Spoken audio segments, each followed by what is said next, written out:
heal as a team, we're going to crumble. Inch by inch, play by play, till we're finished. We're in hell right now, gentlemen, believe me. And we can stay here, get the shit kicked out of us, or we can fight our way back into the light. We can climb out of hell. 1 inch at a time. You know, when you get old in life, things get taken from you. I mean, that's part of life. But you only learn that when you start losing stuff. You find out life's this game of inches. So is football. Because in either game, life or football, the margin for error is so small. I mean, 1/2 a step too late or too early, and you don't quite make it. 1/2 second too slow, too fast, you don't quite catch it. The inches we need are everywhere around us. They're in every break of the game, every minute, every second. On this team, we fight for that inch. On this team, we tear ourselves and everyone else around us to pieces for that inch. We claw fingernails for that inch. Because we know when we add up all those inches, that's going to make the fucking difference between winning and losing. Between living and dying. I'll tell you this, in any fight, it's the guy who's willing to die who's going to win that inch. And I know if I'm going to have any life anymore, it's because I'm still willing to fight and die for that inch. Because that's what living is. There's 6 inches in front of your face. Now I can't make you do it. You got to look at the guy next to you. Look into his eyes. Now I think you're going to see a guy who will go that inch with you. You're going to see a guy who will sacrifice himself for this team because he knows when it comes down to it, you're going to do the same for him. That's a team, gentlemen. And either we heal now as a team, or we will die as individuals. Ideas are bulletproof. Yes, they are. Ideas are bulletproof, and that's why they're trying to make everything illegal. Welcome to the Friday episode of Down the Rabbit Hole. I'm your host, Popeye, from federaljack.com. It is June the 3rd, 2011. Yes, the website is still down. I apologize. The server was attacked by the IDF, is what I'm told. And this is not the first time they've attacked the website and attacked our server. So the IDF is the Israeli Defense Force, just in case anybody's wondering. And no, this is not the first time it's happened. And my hackers have told me that they were able to backtrace it. So interesting. And they actually spent a lot of time doing it. And these guys are professionals. They know what they're doing. They are consulted by many other people other than me. They're my friends, but they do consulting work for other people too. So these guys are the real deal, and they were able to backtrace the IP and everything for me. Anyway, so we're trying to repair the server, and I have one guy working on it right now.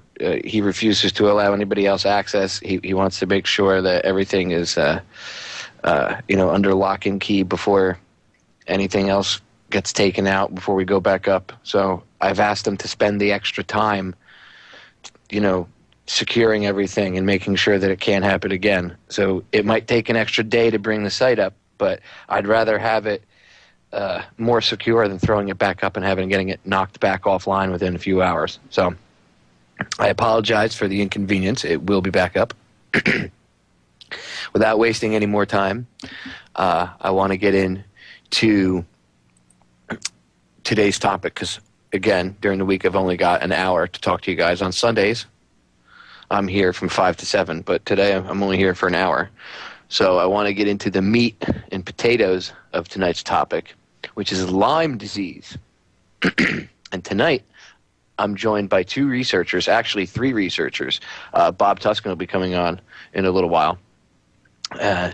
The amazing, incredible Bob Tuscan, you all know who he is. He's an Oracle Broadcasting talk radio show host, and we syndicate his show here. But I'm also joined by Steve Stars, who you guys know. He's been on my program multiple times. He's been on Bob's show. He used to actually co-host with Bob. Steve's a filmmaker, an incredible researcher. And I'm also joined today by Jason Erbe. Jason, I hope I'm pronouncing your last name correctly. If I'm not, go ahead and feel free to tell me if I'm not.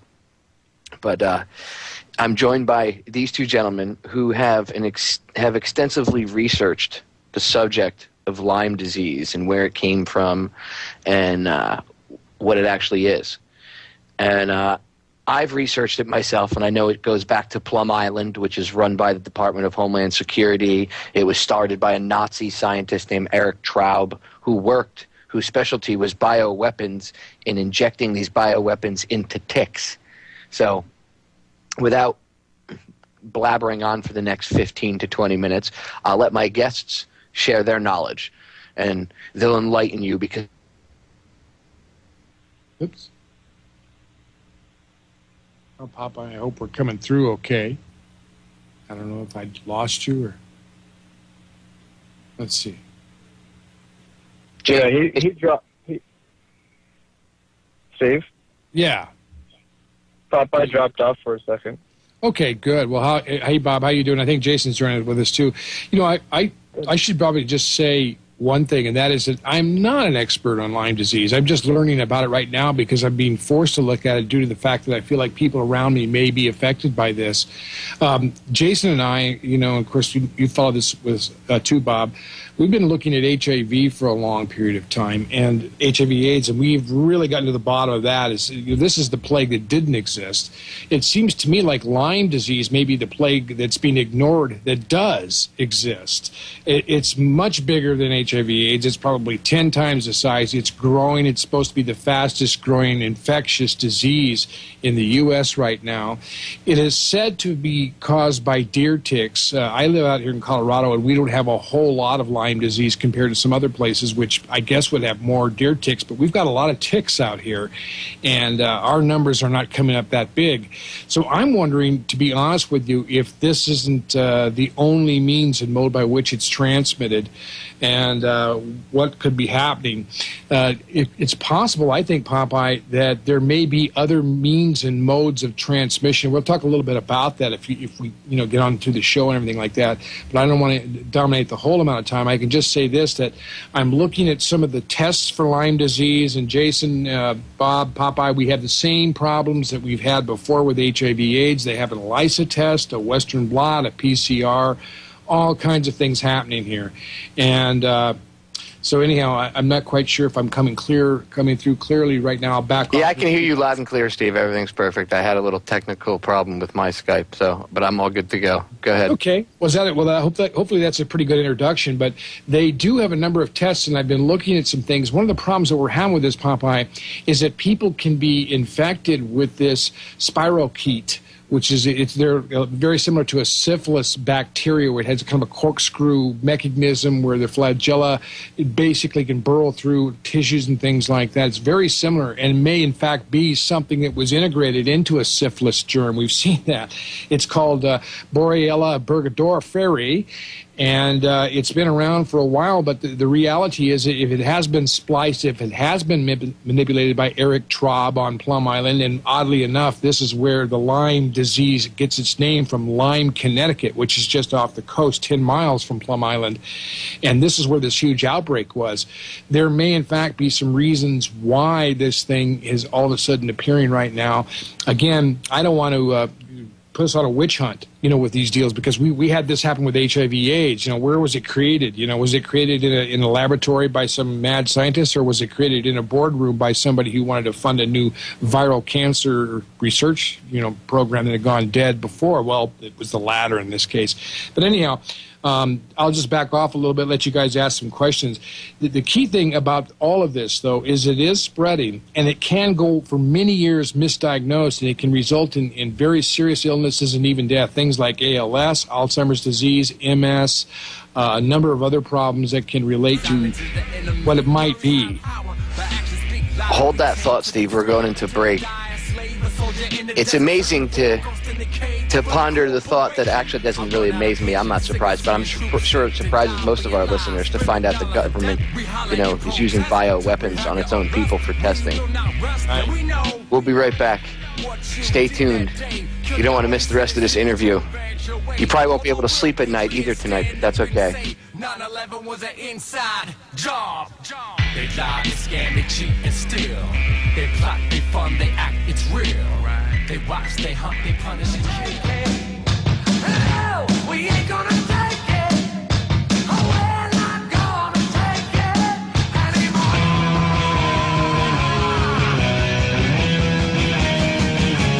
anymore. Welcome back. Today's Friday.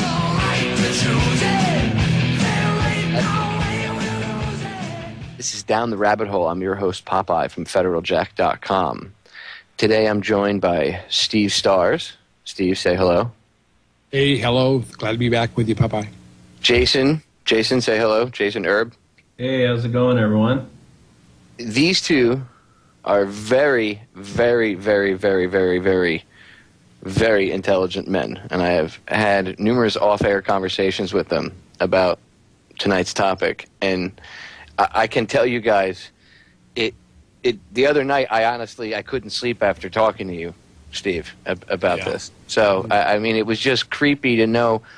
I have people, friends that I'm close to that have Lyme disease, and I see how debilitating it is for them. One of them has to get a shot once a month, or else he can't walk. His joints and everything swell up. So I see what it does to people, and it's just insane. I mean, honestly, all, bloviating aside, the stuff that you told me and the stuff that, I discussed with the both of you, it really freaked me out and shocked me. I mean, I already knew about Eric Traub and stuff, but just to get deeper into it, the stuff that you were telling me, it was really creepy, Steve. It was really creepy about just knowing that it's on their list. They openly admit that the DOD has a patent on a form of Lyme disease. That's how effed up is that? Yeah, it's pretty bad. I mean, it's like we know what they did with the anthrax stuff. And, I'll let Jason comment a little bit on some things that I noticed here. Jason, look, they have a ELISA, Western blot, even a PCR test. They're testing for antigens, of course, and all kinds of things. But the big problem with this is that when they initially, diagnose somebody with Lyme disease, they can't really detect the antibody for the bacterium after about 6 weeks. It says the second antibody we make right after the IgM is the IgG antibody. This antibody takes 4 to 8 weeks to form and is gone in less than 12 months. It peaks at about 6 weeks. This antibody crosses the placenta, so an infected mother can pass this antibody onto her child. An IgG antibody titer in a newborn does not.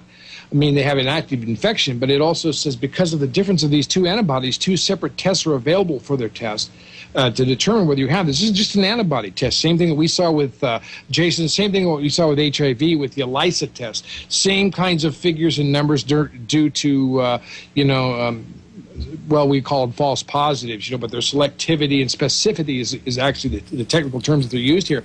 But what we're looking at is the problem is that they cannot detect these things after a short period of time. So we're talking about if the virus it attacks viruses, bacteria, yeast, toxins, and transplants, the Ig antibody can kill bacteria indirectly by tagging or marking the foreign invaders. But this only lasts for a very short period of time. And so wait, Steve, you're saying that you can only find this, like, they can only test for this, or they have a small window of opportunity to find it, and that's it? Yeah. That's it, basically. There are two different kinds of tests. Now, you can use other means and procedures, of course, but with these antibody tests, you're very limited. It says in about 6 weeks with one of them, and I think you have maybe several months with the other. Let me see. I can actually find the direct times based on the it's called the IgM and the IgG antibody test. They're ELISA tests, Jason, that are used to detect this thing, but because they're not interactive after a period of time, you can have Lyme disease, an infection from Lyme disease maybe 2 years ago, and it's very likely that you'll not catch it with these antibody tests. Hey, Steve, do you have any information then on how long that the symptoms can be chronic in some people? Like, what percentage of people have the chronic symptoms versus the acute symptoms? Well, that's, I think Popeye knows about this because he had some personal encounters with this himself. But, they say that people have come down with these symptoms sometimes 5, 10, 15 years later, or have had them ongoing and progressive, or they've been off and on intermittent.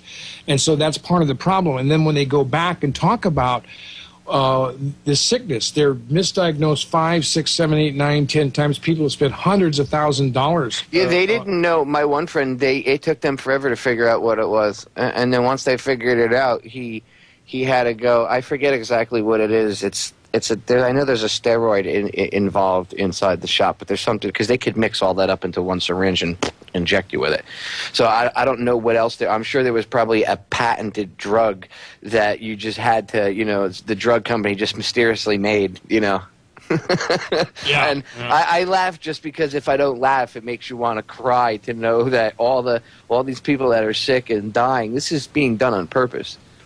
Right. So anybody that thinks Steve or Jason is crazy, go do the research. I mean, I understood about Plum Island and the crazy whacked out things that are going on there a couple of years ago. But when I had heard the theory of Lyme disease and where it had come from, but I never really looked into it.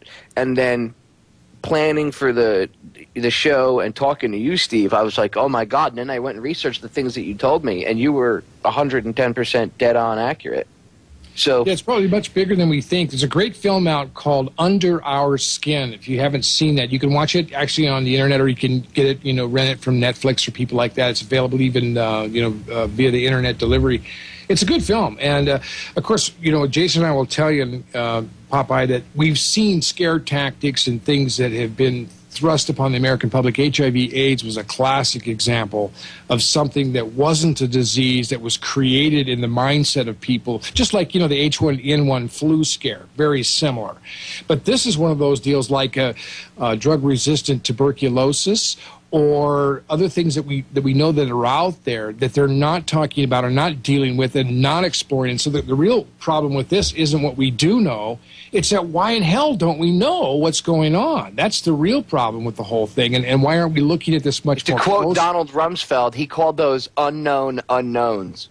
Yeah. Remember, he had his known unknowns and then quote-unquote unknown unknowns. Well, yeah, I'm quoting Donald Rumsfeld. It's the unknown unknowns that you have to worry about. Yes, Rumsfeld disease, too. He is an expert with killing people. Oh, Mr.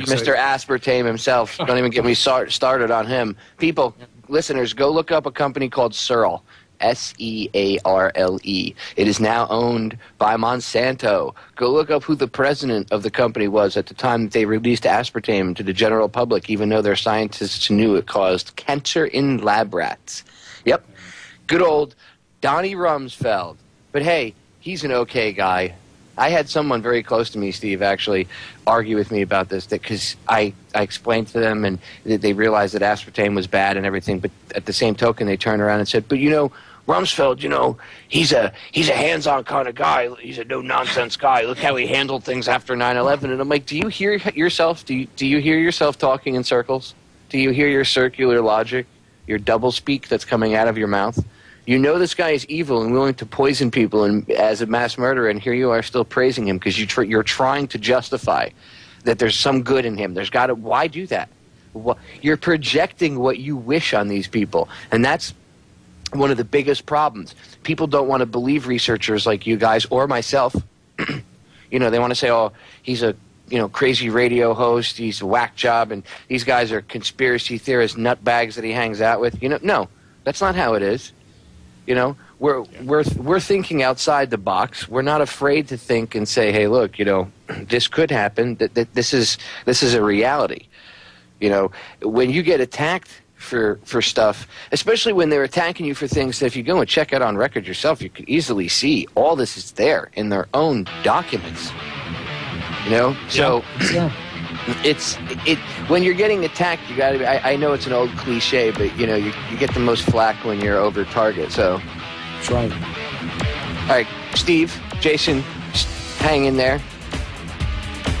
Listeners, we'll be right back. We're going to go pay the bills. We'll be back in about 3.5 minutes. Stay tuned, because when we come back, we're going to get a little more in-depth into Lyme disease and what these two guys have to say about it. We'll be right back.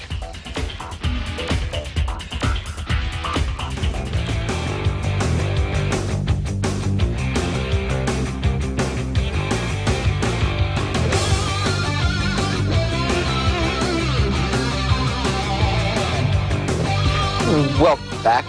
Today is Friday, June 3rd, 2011. I'm your host, Popeye, from federaljack.com, and this is Down the Rabbit Hole.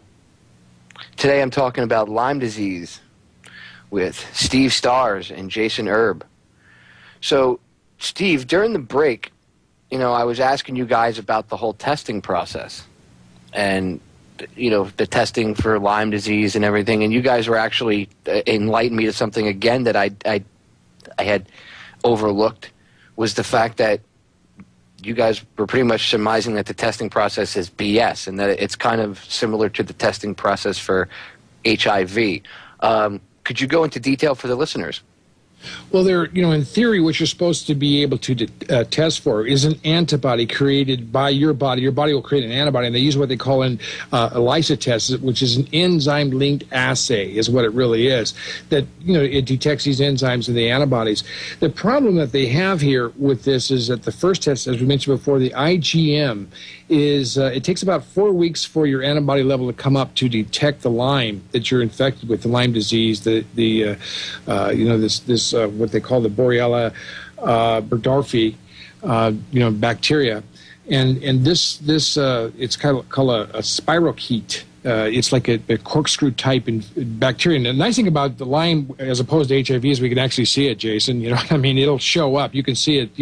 It's like looking at the difference between the Titanic and a motorboat in a microscope. It's much easier to see this bacteria. We actually can detect it. The problem is, though, the first test for antibodies peaks within about 4 weeks, and within 6 months, that first test will not detect the bacteria again. The second one takes a little longer to develop. It's called the IgM ELISA test, and it's gone and no longer effective within about a year. So people who are infected with Lyme disease, if they don't notice it right away, if they don't catch it right away, can possibly take these tests within 6 months to a year after being infected, and the antibody tests will no longer work. So in this case, what you have is a situation that's almost opposite of HIV, where they can test you for HIV antibodies, 30 years after you've supposedly been infected, and there they are. In this case, they can't detect the antibody anymore. So then they go on to a Western blot, a PCR, and a number of other different things. And this is one of the reasons why we're having so much difficulty, I believe, Popeye and Jason, is that so many people have had an exposure to this, whether it was a deer tick or however else they may have been infected with this specific bacterium, and are developing all kinds of things. We think that maybe as much as 60 to 70% of Alzheimer's disease may be directly related to Lyme. It also may be showing up in ALS, MS, a number of other different things, because this spirochete, it can actually apparently ingrain itself within human DNA. Now, this may be the thing where we link to the Eric Traub and some of the tests done with gene splicing that could have happened at Plum Island. This is why we're looking at a very serious potential, something that can be undetected and can attack all different kinds of organs over a long period of time. Yeah, this is the kind of organism he was infecting ticks with, and, letting it loose to go do its thing as experiments. It's almost like a sci-fi movie. I mean, it literally takes your breath away when you think about this stuff. And for people, again, for the listeners, you guys got to understand, it's unless you know someone that's affected by it, it's almost undescribable. I mean, you could say, oh, they have joint pain and stuff like this, but the things that I see one of my friends go through is, I said, if by the end of the month, if he's a day late or whatever to go get his shot, he's in big trouble, you know. And I mean, he has to have medical coverage now for the rest of his life. So that's a thing looming over his head. Wherever he works, he always has to make sure he has a decent medical plan that covers that, because those shots are expensive. And they're cutting back on the insurance on this and saying it's in his mind, it's all psychosomatic. These people. Oh yeah, that's one of the things that you go through when you're getting, you know, when Lyme was first coming out. A lot of people that now they admit have it was, oh, it's all in your head, it's fake, it's not real, blah blah blah blah. But just like Gulf War syndrome, same thing. Yeah. They said the same exact thing. Oh, it's fake. One of my friends, she was a female Army reservist. She came back from Kuwait, and she had said that they had a couple scares, as they put it, chemical scares or whatever. And long story short, within like 8 months of her coming back, her reproductive system was pretty much destroyed. She could never have kids. Oh, boy. Yeah. And of course, you know, they will tell you that was probably exposure to toxins of some sort that were environmental. But you know, they had so many different vaccines that they put our people through. Even if it was environmental, like the burn pits, the people that have gotten cancer, all these young Iraqi vets that are getting cancer from being downwind of these burn pits or working at the burn pits. Even that, you're still at the bare minimum. You're criminally negligent for exposing these people to that. And as military officers, their higher ups, knowing the dangers, are not only criminally negligent, but they could be found guilty of breaking so many articles of the UCMJ. If I actually sat down, you know, I could list probably 5 or 6 things within 10 minutes of. I mean, they would get nailed. And believe it or not, people, you know, when you do something wrong in the military and your leadership wants to nail you to the cross, they find every reason to nail you to the cross. So for these guys to not get nailed to the cross, you know, and in turn, they end up getting promoted, just like the guys that were in charge on 9/11. You know, nobody got in trouble. Everybody got promotions. Yeah. That should stick out. Something very wrong there. Very right? Wrong. I think so, Jason. You do you see the similarities to what's gone wrong here? I mean, we're talking about the medical industrial complex being very, very misguided here. I mean, that's the question is, how can they be so stupid? Just like you said, Popeye, how can this be going on? I mean, why are we promoting people like Robert Gallo? Let me ask you guys this: you guys were telling me about HIV. Right. Why don't you go ahead, break what you told me to the listeners. Break the news to them that you broke to me. Yeah. Well, we had said so many times that we explained that this thing was not created in a laboratory. It was created in a board meeting. This was thrust upon the American public as an imaginary disease, and as a result, we were exposing people to all kinds of very dangerous toxic drugs that we were feeding them, like AZT, which is designed to destroy DNA. Now, Jason works with the Rethinking AIDS group pretty closely. Of course, that's where I got my start, working with Charles Thomas, Peter Duesberg, Dave Rasnick, and many of the others. But, maybe he can tell you a little bit about where that's going right now. We do have on record Robert Gallo's own handwritten notes that showed that this man, was obviously seriously impaired, if you like. That's a light way of putting it, because it was stealing the virus from Luc Montagnier and all this other stuff that happened. And we've actually requested that there be a correction in the scientific papers, which they won't even make under under the exposure of this obvious fraud. Jason, what's going on with that whole thing with Gallo and all that? Yeah, as for the scientific paper, the journal Science, they completely ignored that letter. And there had been follow-ups with that, and a journalist went and called them. And what it is for the listeners who haven't heard about it, that in 1984, there were 4 papers that were published, and the main one, where it said that they had identified the probable cause of AIDS, but actually the lead researcher who had written up the research had said that they hadn't identified the probable cause despite intensive research efforts. But then Robert Gallo, the guy who was credited with co-discovering HIV, that he went and changed it in the weeks before it got published, saying that they had found the cause. And then they had a press conference saying that they had found the probable cause. And then the next year, all the other funding for any alternative explanations for AIDS was completely cut off. So as Steve was saying, that the whole cover story is that there's some circumstantial evidence that may point to what would seem like HIV being created in a lab, but as Steve said, it was actually created in a boardroom, that they went and changed the definition. AIDS is just a collection of pre-existing diseases that prior to them saying that HIV caused it, they used to treat them with other treatments. Hang on to that thought, Jason.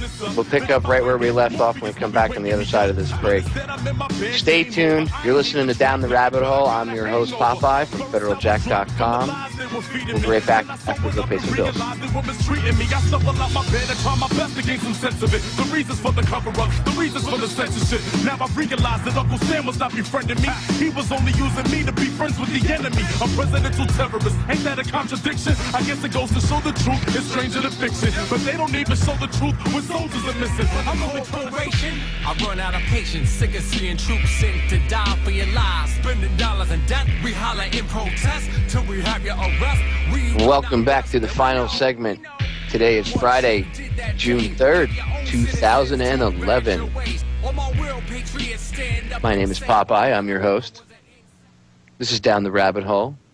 And I'm joined by my good friend Steve Stars, Jason Erbe, and Bob Tuscan is hanging out in the background. Bob can feel free to say hello, or he can hang out in the background. I know he's kind of got a weird connection on his phone, so... BobTuscan.com. There you go, Bob. Hey, Bob, I heard that you made what really happened, and your site, got slammed today because of an article that you had. So, congratulations. Something like that. Yeah, well, listen, with your site being down, there's just a huge influx of traffic coming to my site. I mean, there's people out there that are having withdrawals from FederalJack.com. It's crazy, I tell you. Oh, that actually, is the truth, because I've gotten, literally, in the past 5 days, I've gotten over 300 emails. My Facebook keeps getting private. I don't even bother looking at the messages anymore, because I just, I highlight it, and it gives you a little pop-up window, and it just says everything is, how come the site's down? I can't get to the site. Server error, blah. And I'm like, I know. Well, listen, Popeye, I'm glad that you're incorporating Steve and Jason and all the great topics that we've discussed throughout the years. Steve, Jason, and I have been working now for a couple years together. And this AIDS topic really is the story of my lifetime. Unlike 9/11, which had its effect instantaneously, and then was the pretext to all sorts of other infringements of our rights, this AIDS thing is a constant propaganda war. It's a constant distraction, and unlike the 9/11 event, it to this day continues to kill people. Well, I guess not unlike 9/11, because there's people still dying from... No, those drugs kill people, dude.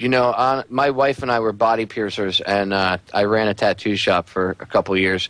And I got to tell you, my wife accidentally pierced her finger with a needle after she had pierced somebody with it when she was cleaning up. Now, luckily, the needle had passed through. We only used them once. The needle had passed through a bunch of sterilized wipes and liquid before it hit her. But we still took her to the hospital anyway, and I wanted to ask them what their professional opinion would be to do. And this is years ago. And this is, as I was starting to kind of wake up, but I didn't really know anything about, a lot about health issues or AIDS or anything. And they gave her the AIDS cocktail. And they wanted her to take it for a week, and she took it 2 days, and that was it because it almost killed her. She said to me, she was like, I'd rather get AIDS, take the risk of getting AIDS than take this stuff. And she got tested. She doesn't have any problems. She never got sick from it. Luckily, we have people fill out forms, and on the form, the woman didn't say that she was sick, but you have to go by their word. And when it comes to that, you at least want to get tested. But long story short, she's okay, but the drugs did more harm than, to the point where she said, I don't even want to deal with it. I'd rather take the chance, because literally it was making her throw up. She couldn't keep any food down. She went pale. I mean, in 2 days, the medication made some of her hair fall out. Like usually women are on top of how much hair they have, that comes out when they comb their hair. And she noticed that after just 2 days of using this stuff, it was, there was larger amounts of hair coming out when she would comb her hair. I mean, that's just 2 days. That stuff is ridiculously. It's like chemo. My mother, when she was dying of cancer, they gave her chemo. The same thing, $6,000 a shot, and it didn't do anything but make all of her hair fall out and kill her. It is. The cancer killed her, but the chemo didn't do really much for her. It just weakened her.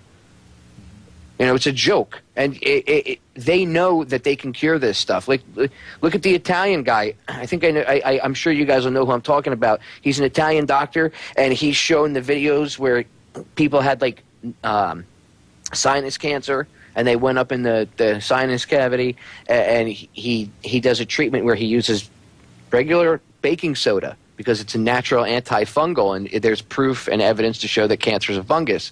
And after these massive baking soda treatments and everything else, obviously it's sterilized water and everything, after a couple of days of this, he puts the camera back up the same guy's sinus cavity, and all the white polyps are gone.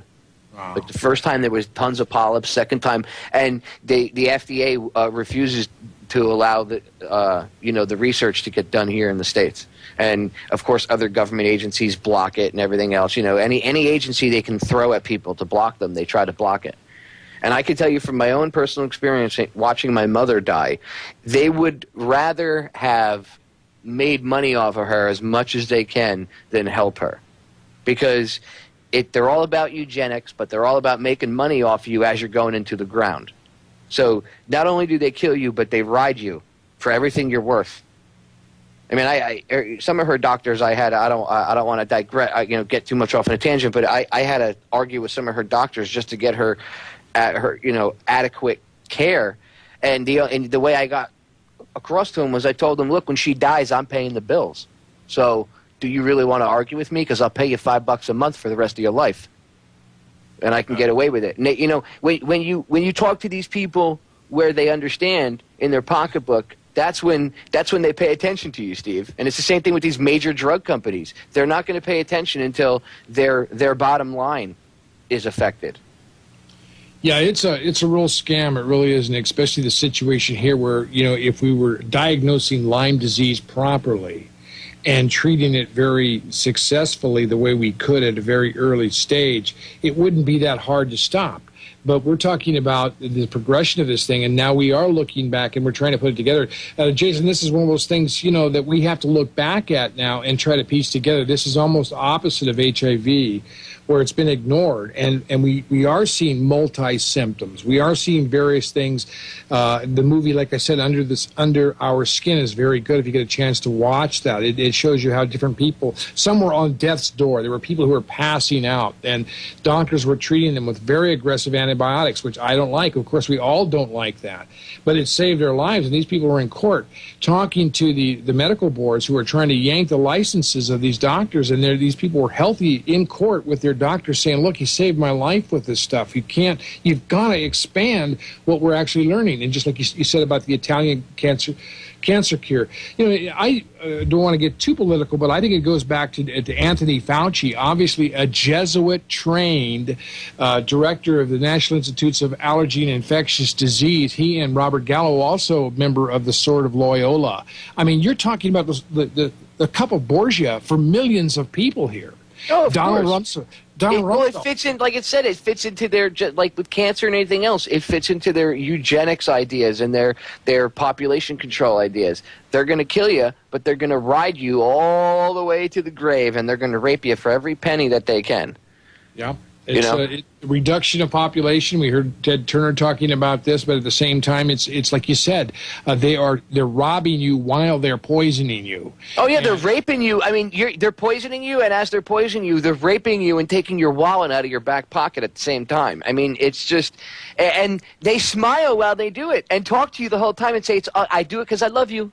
You know, they're like I've said this 100 times before. The New World Order is like an abusive husband. They beat the crap out of you, and as they're hitting you, woman, I only do this because I love you. I hit you, bam, shut up, don't. You know, they're like from one end to the other. They're slapping you. They're drunk. They're walking around the kitchen in their stained wife beater.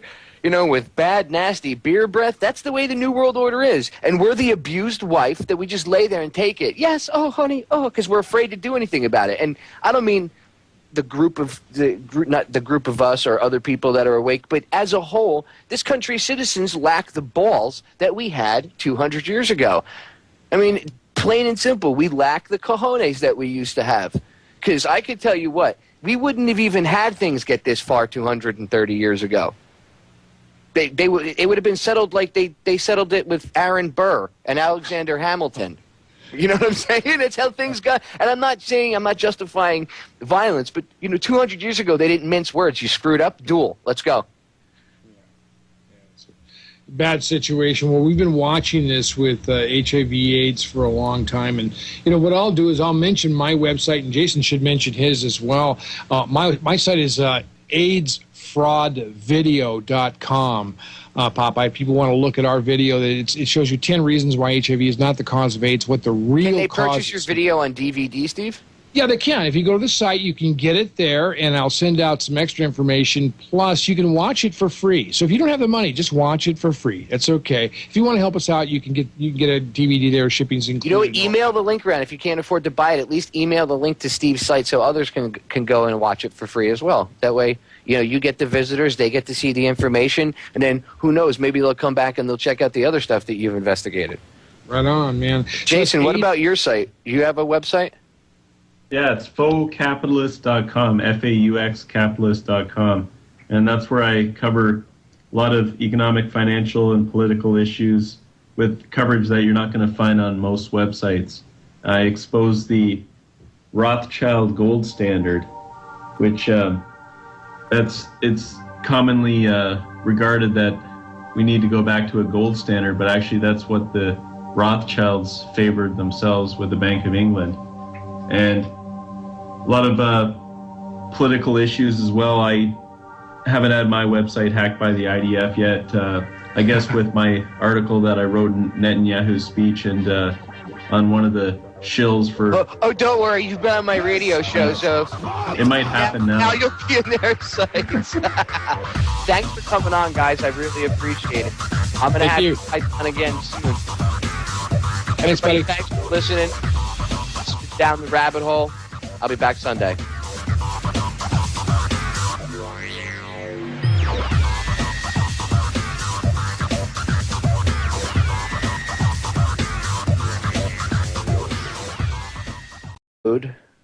Of Down the Rabbit Hole. I'm your host, Popeye, from federaljack.com. It is June the 3rd, 2011. Yes, the website is still down. I apologize. The server was attacked by the IDF, is what I'm told. And this is not the first time they've attacked the website and attacked our server. So the IDF is the Israeli Defense Force, just in case anybody's wondering. And no, this is not the first time it's happened. And my hackers have told me that they were able to backtrace it. So interesting. And they actually spent a lot of time doing it. And these guys are professionals. They know what they're doing. They are consulted by many other people other than me. They're my friends, but they do consulting work for other people too. So these. It's because I'm still willing to fight and die for that itch. Because that's what living is. There's 6 inches in front of your face. Now I can't make you do it. You gotta look at the guy next to you. Look into his eyes. Now I think you're gonna see a guy You're going to see a guy who will sacrifice himself for this team because he knows when it comes down to it, you're going to do the same for him. That's a team, gentlemen.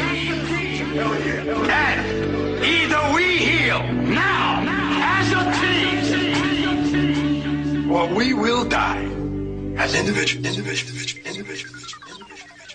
Ideas are bulletproof. Yes, they are. Ideas are bulletproof, and that's why they're trying to make everything illegal. Welcome to the Friday episode. Too late or too early, and you don't quite make it. 1/2 second too slow, too fast, you don't quite catch it.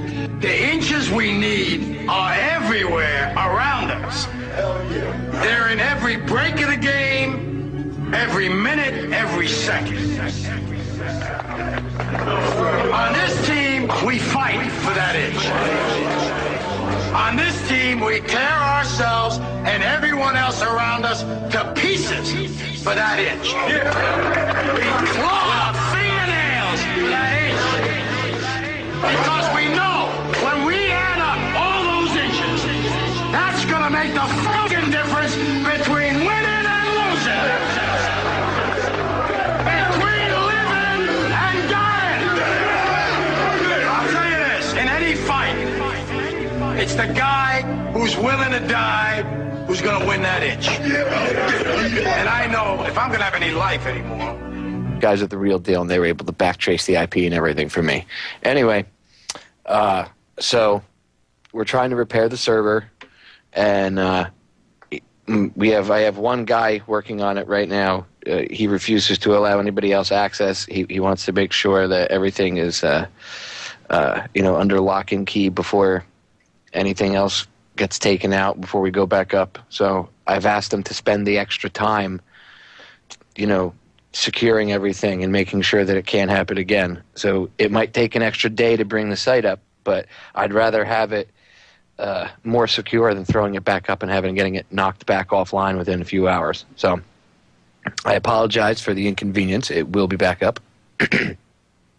Without wasting any more time, I want to get into today's topic because, again, during the week I've only got an hour to talk to you guys. On Sundays, I'm here from 5 to 7, but